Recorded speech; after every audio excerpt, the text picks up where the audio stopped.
নমস্কাৰ। এই ভিডিঅ'টোৰ জৰিয়তে আমি পানিপথৰ প্ৰথম যুদ্ধ সম্পৰ্কে জানিব পাৰিম। বাবৰে তেওঁ আত্মজীৱনীত উল্লেখ কৰিছে যে 1525 খ্ৰীষ্টাব্দ তেওঁ হিন্দুস্তান জয়ৰ বাবে যাত্ৰা কৰে। দৌলত খাঁ লোদীয়ে বাবৰক প্ৰতিহত কৰাটো অসম্ভৱ যেন দেখি তেওঁ বশ্যতা স্বীকাৰ কৰে। বাবৰে বিনা বাধাই পাঞ্জাৱ জয় কৰি দিল্লী অভিমুখে যাত্ৰা কৰে। ইব্ৰাহিম লোদীয়ে দিল্লী ৰক্ষাৰ বাবে আগবাঢ়ি আহি পানিপথৰ প্ৰান্তৰত বাবৰক বাধা প্ৰদান কৰে। ইয়াতেই 1526 খ্ৰীষ্টাব্দৰ 21 এপ্ৰিলত বিখ্যাত পানিপথৰ প্ৰথম যুদ্ধ সংঘটিত হয়। বাবৰে তেওঁ আত্মজীৱনীত উল্লেখ কৰিছে যে তেওঁ মাত্ৰ 12,000 সৈন্যহে আছিল। ঐতিহাসিক ৰাজব্ৰুক উইলিয়ামছৰ মতে পানিপথৰ যুদ্ধত বাবৰৰ সৈন্য আছিল মাত্ৰ 8,000। আহমদ উৰাদগাৰৰ মতে বাবৰৰ হাতত 24,000 সেনা আছিল। আনহাতে ইব্ৰাহিম লোদীৰ 1 লাখ সৈন্য আছিল বুলি জনা যায়। অৱশ্যে বৰ্তমান গৱেষকসকলে লোদীৰ 40,000 সৈন্য আছিল বুলি ধাৰণা কৰিছে। সি যি কি নহওক, লোদীৰ সৈন্যৰ সংখ্যা বেছি আছিল যদিও বাবৰৰ যুদ্ধ পৰিচালনাৰ দক্ষতা বহু বেছি আছিল। ইব্ৰাহিম লোদীৰ বিৰাট সৈন্যবাহিনীৰ সন্মুখত বাবৰ হতাশা হোৱা নাছিল। তেওঁ উজবেক আৰু তুৰ্কীসকলৰ পৰা নতুন ৰণকৌশল শিকিছিল। ইয়াৰ নাম আছিল তুলঘুমা যুদ্ধৰীতি। এই পদ্ধতিৰ দ্বাৰা ইব্ৰাহিমৰ বিশাল সৈন্যবাহিনীক দিশহাৰা কৰি তুলিছিল। তদুপৰি নতুন বেশু গঠন, আগ্নেয়াস্ত্ৰ, কামান আৰু বন্দুকৰ ব্যৱহাৰ আৰু উজবেক আশ্বাৰোহী সৈন্যৰ দ্বাৰা আক্ৰমণ, এই তিনিটা কৌশলেও ইব্ৰাহিম লোদীৰ সৈন্যবাহিনীক ছত্ৰভংগ দিয়াবলৈ সক্ষম হৈছিল। তেওঁৱেই ভাৰতবৰ্ষত যুদ্ধত প্ৰথম আগ্নেয়াস্ত্ৰ ব্যৱহাৰ কৰিছিল। ৰাজব্ৰুক উইলিয়ামছ আৰু কেম্ব্ৰিজ ইতিহাসবিদসকলৰ অধিকাংশৰ মতে প্ৰথম পানিপথৰ যুদ্ধ আৰু খানুৱাৰ যুদ্ধত বাবৰে কামান আৰু হাত বন্দুক ব্যৱহাৰ কৰি জয় লাভ কৰিছিল। এই যুদ্ধত ইব্ৰাহিম লোদীৰ প্ৰাণ গ'ল। যুদ্ধক্ষেত্ৰত প্ৰাণ দিয়া ইব্ৰাহিমেই দিল্লীৰ একমাত্ৰ চুলতান। বাবৰে এই জয়লাভৰ কৃতিত্ব তেওঁ গোলন্দাজ বন্দুক বাহিনীকে দিছে। এই কথা তেওঁ আত্মজীৱনীতো উল্লেখ কৰি থৈ গৈছে।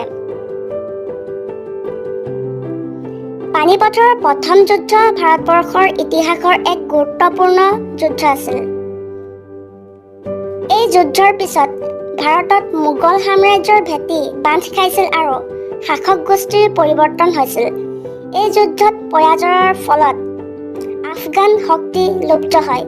ইতিহাসবিদ ডক্টৰ আৰ ত্ৰিপাঠীৰ মতে পানিপথৰ যুদ্ধ আছিল এক চূড়ান্ত ক্ষমতা নিৰ্ণায়ক যুদ্ধ।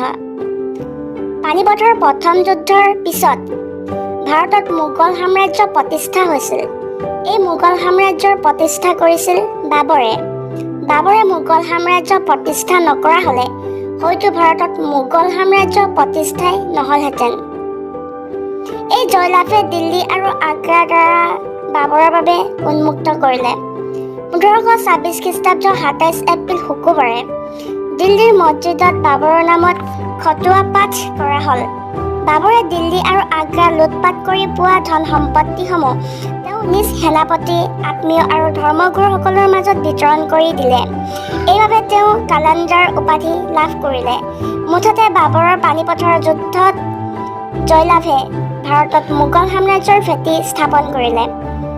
অৱশ্যে বহু বুৰঞ্জীবিদে এই কথা সমৰ্থন কৰা নাই। ডক্টৰ কে দত্তৰ মতে পানিপথৰ বিজয়ৰ ফলত ভাৰতত মোগল সাম্ৰাজ্য প্ৰতিষ্ঠাৰ কাম সুচাৰুৰূপে সম্পন্ন হোৱা নাছিল। এই যুদ্ধত জয়ৰ ফলত তেওঁ হিন্দুস্তানৰ সাৰ্বভৌম অধীশ্বৰ হোৱা নাছিল। বাবৰ কেৱল দিল্লী আৰু আগ্ৰাৰহে ৰজা হ'ব পাৰিছিল। তদুপৰি বাবৰে তেতিয়াও আফগান আৰু ৰাজপুতসকলৰ সৈতে যুদ্ধ কৰিবলৈ আছিলেই। কিন্তু ই আছিল এটা আৰম্ভণি। পানিপথৰ যুদ্ধই ভৱিষ্যত সাৰ্বভৌম ক্ষমতাসম্পন্ন সম্ৰাট হ'ব পৰাকৈ বাবৰৰ পথটো মুকলি কৰি দিছিল। আৰ বি উইলিয়ামছে কৈছে, the defeat of Ibrahim's army was was but the beginning of his past. এইটো সত্য যে পানিপথৰ যুদ্ধৰ পিছত মোগল সাম্ৰাজ্য প্ৰতিষ্ঠাৰ প্ৰথমটো ধাপ প্ৰতিষ্ঠা হয়। বাবৰৰ সামৰিক শ্ৰেষ্ঠত্ব নিঃসন্দেহে প্ৰমাণিত হয়।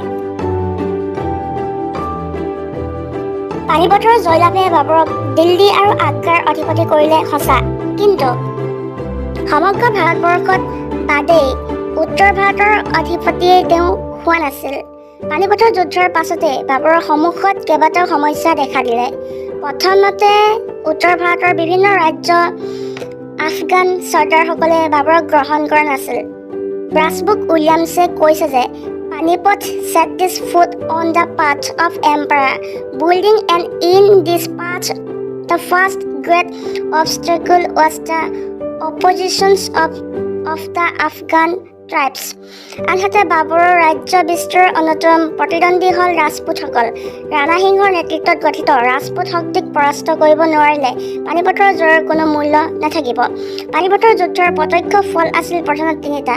প্ৰকৃতি শিক্ষাবিদ ইতিহাসবিদ জন ৰিচাৰ্চৰ মতে পানিপথৰ জয়ৰ পিছত বাবৰে নাহিৰ শ্বাহ বা তৈমুৰৰ দৰে ভাৰতৰ ধন ৰত্ন লুটপাত কৰি ঘূৰি যোৱা নাছিল। তেওঁ ভাৰতৰ উৰ্বৰা ভূমি, সম্পদ আৰু নগৰসমূহক নিজৰ অধীনলৈ আনি ৰাজত্ব কৰাৰ সংকল্প লৈছিল। দ্বিতীয়তে এই জয়ৰ ফলত লোদী বংশৰ সাম্ৰাজ্য ধ্বংস হয়, আৰু তৃতীয়তে পানিপথৰ জয়ে বাবৰৰ মনত আত্মবিশ্বাস বঢ়ায়। তেওঁ আগ্নেয়াস্ত্ৰধাৰী সৈন্যবাহিনীৰ শ্ৰেষ্ঠত্ব এই যুদ্ধত প্ৰতিষ্ঠা হয়। গতিকে ক'ব পাৰি Panipat set this foot on the path of empire building বুলিয়ে ক'ব পাৰি। এই সাম্ৰাজ্য বিস্তাৰৰ ক্ষেত্ৰত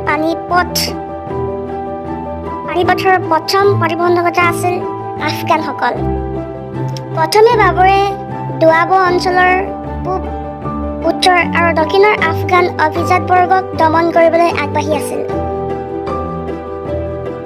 দোৱাব অঞ্চলৰ আফগান অভিজাতসকলক দমন কৰি তেওঁৰ নিজৰ অনুচৰবৰ্গক আফগানবিলাকৰ বিৰুদ্ধে যুদ্ধ কৰিবলৈ পঠালে। তেওঁৰ পুত্ৰ হুমায়ুন আৰু অভিজাতবৰ্গৰ সহায়ত জৌনপুৰ, ধৌলপুৰ, গাজীপুৰ, কালপি, বিয়ানা, গোৱালিয়ৰ আদি ঠাই মোগল সাম্ৰাজ্যৰ অন্তৰ্ভুক্ত কৰালে। ইতিমধ্যে তেওঁ গংগা আৰু যমুনা নদীৰ মাজৰ গোটেই অঞ্চলৰ অধিকাৰী হৈ পৰিল। গংগা নদীৰ পূব আৰু উত্তৰ দিশটো কিছু পৰিমাণে তেওঁ আধিপত্য বিস্তাৰ কৰিবলৈ সক্ষম হয়।